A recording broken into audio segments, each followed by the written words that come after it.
కుక్క బావి కథ. అనగనగా ఒక ఊళ్ళో ఒక కుక్క తన 6 బుజ్జి కుక్క పిల్లలతో వాటికి మంచి బుద్ధులు నేర్పిస్తూ హాయిగా కాలక్షేపం చేస్తూ ఉండేది.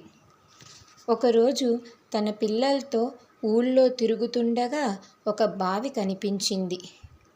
ఆ బావిని చూపించి, మీరెవ్వరూ ఈ బావి దగ్గరికి వెళ్ళకండి, చాలా ప్రమాదం అని చెప్పింది.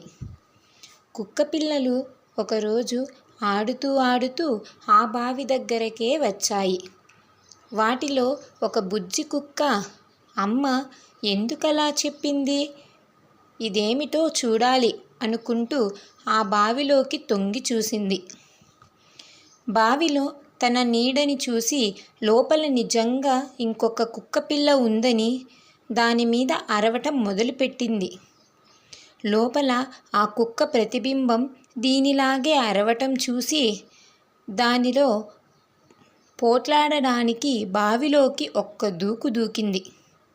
ఇంకేముంది, కుక్క నీళ్ళల్లో పడి కొట్టుకుంటూ పెద్దగా రక్షించండి అని అరవటం మొదలుపెట్టింది. ఆ దారినే వెడుతున్న ఒక రైతు, అయ్యో కుక్క నీళ్ళల్లో పడిపోయిందే పాపం అని దాన్ని బయటికి తీసి రక్షించాడు. నీతి: పెద్దలు చెప్పిన మాటలు వినాలి, కావాలంటే ప్రశ్నించవచ్చు, కానీ ఎప్పుడూ ధిక్కరించకూడదు.